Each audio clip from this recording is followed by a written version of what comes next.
Hey guys, so I wanted to kick this series off with essentially the things that I think are most important about being proactive and keeping yourself busy in times like this. And the first thing I could think about was having a good routine, right? A routine basically sets you up for the day, the week, the month. If you know what you got to do, then it's much easier to get it done, right? So having a routine can look very different to everyone, but I'll give you kind of my suppose my way of doing it, and then maybe it will help and maybe it won't, but either way, hopefully it will resonate with some people. So the first thing I always do when I make a routine is I make it as easy as possible to complete. Now the reason for this is because if it's easy, you're more likely to do it. Okay. If it's a task that isn't that easy, then break it down into smaller chunks, right? And don't feel bad about the fact that you can't get something done quickly and in one go, because we're only human. We only have a sort of short attention span for a lot of things, especially now. I think the average attention span for anything in the world is about 7 seconds or something, maybe even shorter. So yeah, if you've got something you want to do, let's say it's gardening, you want to go out and do the garden, but it looks like it's going to take at least 2 days. Don't try and do it in 2 days. Break it up into an hour slot and let it last the week. Get excited about doing it all week long, and you might even find that you'll enjoy it more because you're taking your time over it rather than having to just bash it out for the sake of doing it. So yeah, make it easy. Second thing is make it realistic. Don't think that you can paint your entire house in a week's time, because it's just not going to be realistic and you're never going to get it done. And then you're ultimately going to get really frustrated and annoyed with yourself when you can't. So yeah, be realistic with yourself. Ask the question, is this going to happen in a week? Or maybe ask your partner, your friend, or your mum, your dad, whoever. Ask someone, do you think realistically it's going to get done? And just be honest with yourself. If you think it's going to get done in a certain amount of time, then do it. If not, then again, break it down, make it easy, make it so that you can get this thing done. Make it unique to you, right? There's a lot of stuff going around on social media about how to do things and all this sort of stuff. And granted, I'm one of those people. I'm telling you, how I do things, but make it unique to you. Not everyone does it the same way. If you want to, water your garden with a hose pipe, do it. If you want to water your garden with a watering can, if you want to water your garden with a glass of water and chuck it over each plant, do that. It's fine. But as long as you make it unique to you, because then you're more likely to do it and you're more likely to get more enjoyment out of it as well. So yeah, on that as well, if you're finding it hard to kind of build a routine into your daily life, one really good way of doing it is by association. Okay, so every single day we get up and we do some things without even thinking about it. We brush our teeth, we go for a walk with the dog, we make a coffee, we do yoga, meditation, whatever it might be. We do it without thinking. Okay, so if you want to introduce a habit or something new into your life, the best way to do that is by actually attaching it to something that you're already doing naturally. So, for example, let's say you wanted to read more during this time of isolation, but you haven't really got the motivation to do it. How about every single morning when you wake up and you make your coffee without thinking about it, you pick up your book and you just read a page. Again, make it easy. Don't think you're going to read a chapter or half the book or whatever.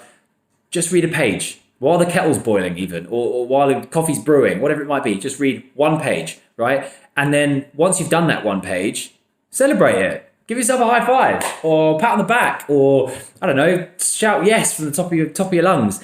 And what that does is it actually creates an emotional attachment to that particular task. So if you do that consistently for 3, 4, 5, 6 days, you'll start to enjoy the fact that you're reading more, and the motivation will be there naturally, and it will start to become a daily habit, like it is making your daily coffee or brushing your teeth or whatever it might be. So yeah, find the association with something you're doing already and just introduce it in small little chunks. And as I said, make it realistic, make it easy to do, and you're more likely to get it done. Okay.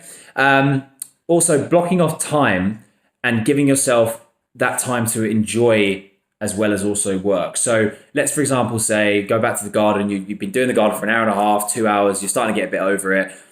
Come into the house, stick on some Netflix, call your friend, play some games, read, whatever makes you relax, happy, whatever. But make sure you block off time in order to be able to do this. So give yourself an hour in the garden and then half an hour on Netflix, or 2 hours in the garden and then an hour on Netflix, whatever it might be. And be strict with those times, because you will find yourself getting carried away with tasks unless you set yourself those boundaries. There's a good way of keeping track of that sort of thing as well. You can obviously ask your friend or your partner or your mum or your kids, whoever, to keep you in tow. Set alarms on your watch or on your phone, but also there's an app called Forest app, which I find really, really fun. Essentially what you do is you open the app and you plant a tree. And when you've planted the tree, you can't leave the app until the time which you've set is done, right? So if you leave the app, or if you finish things early, or whatever it might be, the tree dies. So I mean, it's only a virtual tree, so you can't get too upset. But mentally, it still makes you think that you're killing a tree, which is not very good. So it's called Forest app. It's really good. You can set it for 25 minutes, 45 minutes, an hour, whatever you want to do. But yeah, set yourself little tasks. And I've always said that the best way to do a slot is to give yourself 50 minutes and then a 10-minute break if you're doing an hour, and 25 minutes and then a 5-minute break if you're doing half an hour. It just gives you that time to get a drink, go to the toilet, relax, set yourself up for the next thing you're doing, rather than sort of going like hour and having no break in between, because that will burn you out. Ultimately, start with the end in mind. I'm reading an amazing book at the moment by a guy called Stephen Covey, and he is his 7 Habits of Highly Effective People. And he says that start with the end in mind is actually the only way you should really be looking at things. So work out what you want to achieve, okay? In your day, in your week, in your month, whatever it might be, and write it down, set it out. In the morning, just write down when you're having your coffee, I'm going to achieve this today, I'm going to achieve that today. And at least that gives you some structure to actually go out and try and achieve it, right? Whereas if you sort of make things up halfway along the day, you start to pile things up, it can get a bit overwhelming, and you might end up not actually achieving anything because you're just too worried about getting all this stuff done.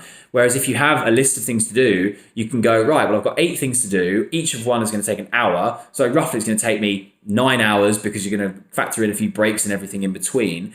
And as you go through, you can tick them off. I mean, how good is it to tick stuff off a list? I mean, I love it. It's great. It means that you can just get through things, and it's wonderful. But yeah, make lists, prioritize, and plan. And a lovely expression I always love is schedule your priorities, right? Rather than prioritizing your schedule. So look at the things that need doing the most. Are they taking the dog for a walk? Are they doing your exercise in the morning? Are they taking your, elderly parents or kids down to the park? Whatever it might be. What's the priorities on your list? Schedule them in first, because if you get them done, it makes the rest of the things very, very easy. And you can also feel better about the fact that you've got, like, sort of, I suppose, the hardest or the most important things done first. Okay. So yeah, set good routines. As I said, during these times, we are going to be having a lot more time on our hands. If you're working from home, it's going to be harder to motivate yourself. So keep yourself in a good structure and a good routine of saying, right, I'm going to do an hour of work and then a 5-minute break, and an hour of work, 5-minute break. Give yourself that lunch break as well. If you're with other people in the house, make sure that they know that you're working, so that they respect your space and your time. Find a space that you can not be disturbed, so that you can actually get some work done.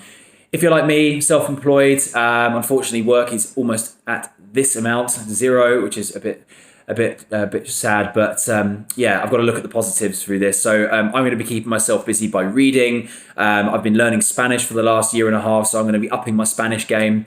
I'm going to be doing things like exercising every morning, ultimately just trying to keep myself balanced with my mind, my body, and my soul as well, so that I can get through this time and not feel too depressed or feel like I'm wasting time. If anything, it's a really good opportunity to just crack on with things that we have always been saying we want to, that, dreaded to-do list that keeps getting longer and longer and longer. We can stop procrastinating and actually do it. We've got loads of time on our hands. And also, as always, just keep safe, keep busy.